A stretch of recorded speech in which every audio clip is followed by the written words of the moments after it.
अस्सलामुअलैकुम, आप देख रहे हैं मेरा यूट्यूब चैनल अवैस इलेक्ट्रिक और मेरा नाम अवैस है। प्यारे दोस्तों, आज की हमारी इस वीडियो का टॉपिक है वो बैटरी टर्मिनल्स के बारे में। आपने हर जगह बैटरी को लगे हुए देखा होगा और आपको ये भी पता होगा कि बैटरी के दो ही टर्मिनल होते हैं, एक पॉजिटिव और दूसरा नेगेटिव। तो क्या आपने कभी सोचा है जो हमारे मोबाइल की बैटरी के 3 टर्मिनल होते हैं या कुछ मोबाइल की बैटरीज के 4 टर्मिनल भी होते हैं, ये क्यों होते हैं? अगर आपको नहीं पता तो ये वीडियो आपके लिए ही है। इलेक्ट्रिकल के इंटरव्यू में भी ये सवाल अक्सर किया जाता है, तो इसका जवाब किस तरह से देना है हम कम टाइम में आपको इस वीडियो के ज़रिए बताते हैं। सबसे पहले हम बात करते हैं एक आम बैटरी की जिसके 2 टर्मिनल होते हैं, क्योंकि इसके बाद ही आपको आगे 3 टर्मिनल और 4 टर्मिनल की समझ आएगी।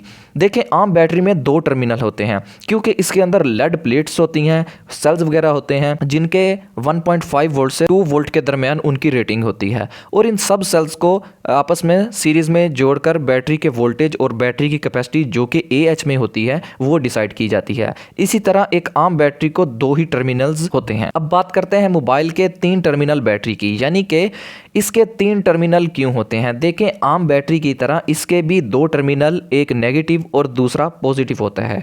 हमेशा आप याद रखें, जो मोबाइल की बैटरी होती है इसका जो बाहर वाला हिस्सा होता है, यानी कि जो बाहर वाला कॉर्नर वाला पॉइंट होता है वो हमेशा पॉजिटिव होता है। देखिए, 3 टर्मिनल वाली बैटरी के सेंटर वाला जो टर्मिनल होता है इसको हम BSI टर्मिनल कहते हैं।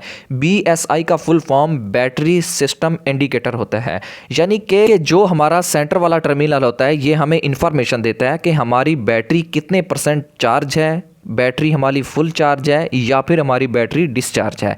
इसके अलावा हमारे मोबाइल पर जो बैटरी की परसेंटेज शो हो रही होती है, जो हमें नज़र आ रही होती है, वो इसी टर्मिनल की वजह से होती है। तीसरे नंबर पे हम बात करते हैं कि 4 टर्मिनल वाली बैटरी। देखें, 4 टर्मिनल वाली बैटरी पर भी 2 टर्मिनल, एक नेगेटिव और दूसरा पॉजिटिव होता है, और जो कि तीसरा टर्मिनल जैसा कि हमने आपको पहले बताया जिसको हम BSI कहते हैं, यानी कि बैटरी सिस्टम इंडिकेटर होता है। तो जो चौथा पॉइंट होता है, जो 4th टर्मिनल होता है, उसको हम B टेम्प टर्मिनल कहते हैं।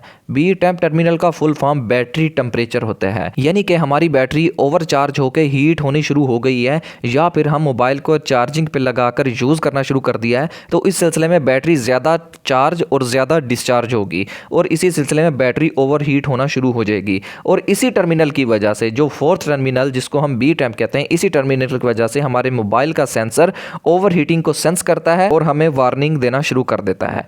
अब आपके माइंड में सवाल होगा कि ये टर्मिनल काम कैसे करता है।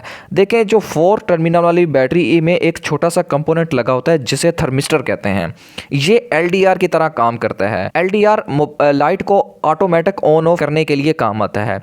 LDR के ऊपर रोशनी पड़ती है तो उसका रेजिस्टेंस कम हो जाता है और वो करंट को फ्लो होने देता है।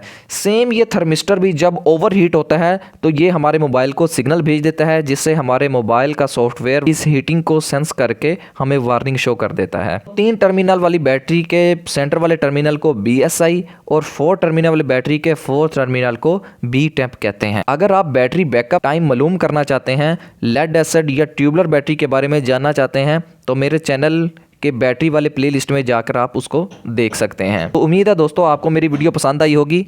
अगर आपको मेरी वीडियो पसंद आई है तो चैनल को सब्सक्राइब कर दें ताकि मज़ीद इस तरह की इन्फॉर्मेटिव वीडियो आप तक पहुंच सकें। तब तक के लिए अल्लाह हाफिज़।